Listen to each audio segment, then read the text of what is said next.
So the next hindrance is sloth and torpor. When sloth and torpor are present in him, he knows. When sloth and torpor, he knows that there is sloth and torpor in me. When sloth and torpor are absent, he knows there are no sloth and torpor left in me.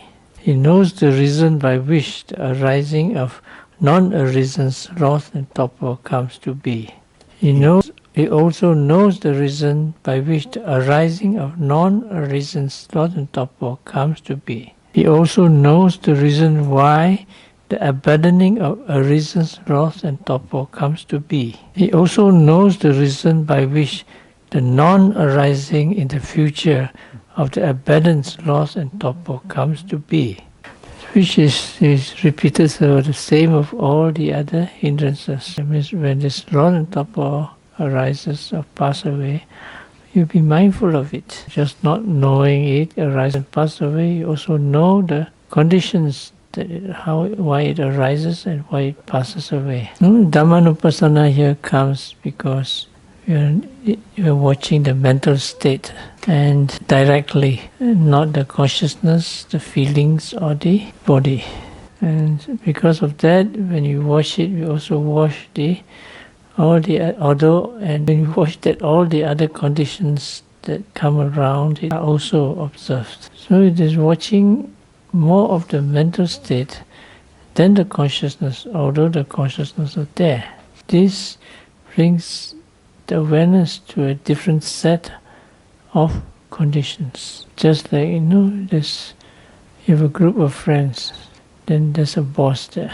Let's say this boss is the consciousness. And so when you get to know the boss, then you get to know all his employees. But if you get to know one of the employees, then you may hear a different story. So, because his connections are different. So when you get to know sloth and torpor, then you hear all the stories connected with sloth and torpor. Because the main thing is the consciousness, because he's the boss. Do you agree? But to get certain things done, sometimes you have to get to know certain of the employees, especially when you cannot get close to the boss. So what do? You get to know his wife. Get to know that one which is close to him, then maybe you get him to do certain things. Because certain people may be allotted to do certain things. For example, the president, and then there's a finance minister. So although the president is the important one, but the main thing is the hands of the finance. Money matters in the hands of the finance minister. So you don't have money, you go to the finance minister.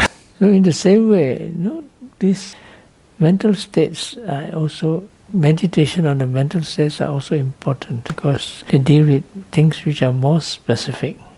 But in this case, we're dealing with the hindrances. And of course, we're dealing with the troublemakers. You see, the causes of sloth and torpor. Here it mentions again the unwise reflection. What other cause did they give? Here it didn't say, but it gives you a lot of ways of overcoming it. Just to mention them, you have not heard about it. Oh yeah, one of the things you mentioned here is too much food. So the first way is one way is to reduce your food intake. Of course, you also must think of other things that you eat can affect your meditation, such as sugar. Sugar is nice taste, so it causes craving for food, and so you eat a lot of food, then you become sleepy. Then you go and start drinking coffee.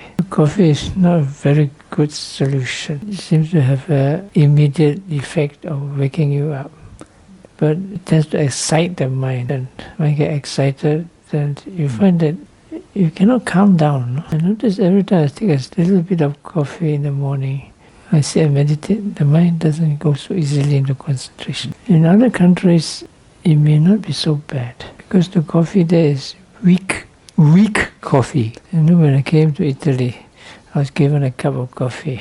Gianni, where's Gianni?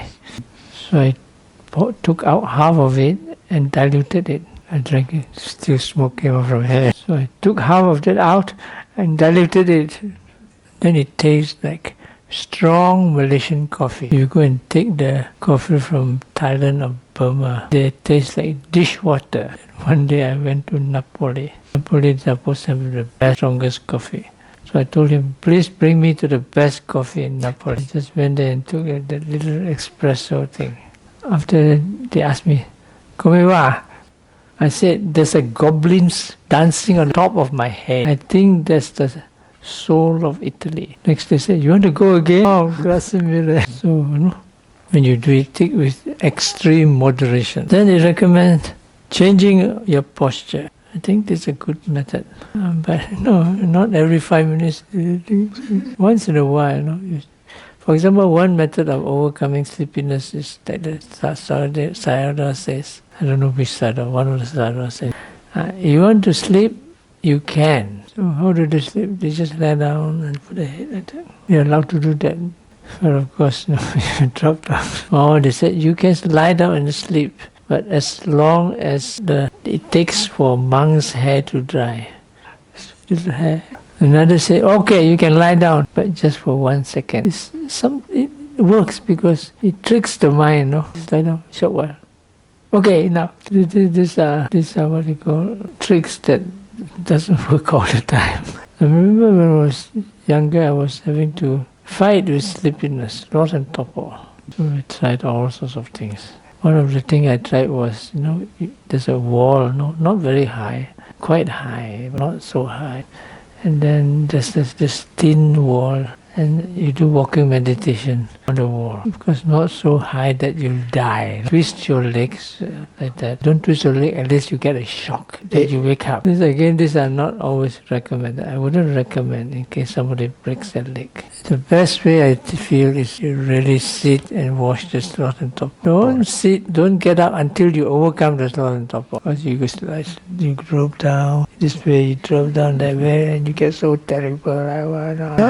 But watch. But once you catch it, then you won't forget it. Because the sloth and torpor is something very blue, dark and heavy, like a smog will come and go. So the idea is to recognize it before it becomes strong. So once you recognize the face of sloth and torpor, then you can't miss it. Because there are other methods given here, like staying in the open. It means the perception of light. When there's brightness, it's opposite of darkness. And so it helps to keep the mind awake.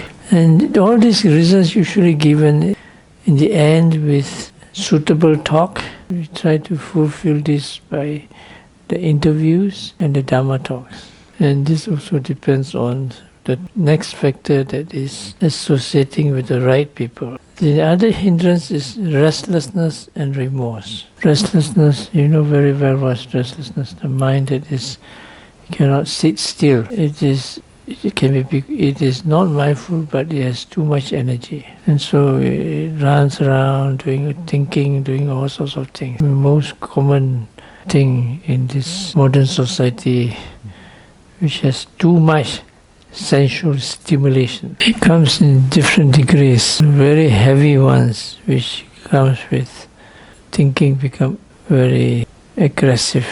That means it comes with strong anger and delusion, and also anger, which comes under the first two hindrances. Then the other one is obsessive. That means it comes with very strong habit. Just like a machine, you cannot stop. See how quickly a person sleeps, then you know how strong the restlessness is. I know somebody that the moment he lies down and the head touches the pillow, he starts snoring. So these people have no problem in restlessness. Then there are those that turn to the right, turn to the left, right, left, round, almost like rock and roll. Slowly, they calm down. How long does it take for you to sleep? In a retreat, usually can be quite fast because you're so tired. But some people, when the energy is too much, also they cannot sleep. So the idea is to reduce the energy. Telling somebody how much does the energy a person have? A lot.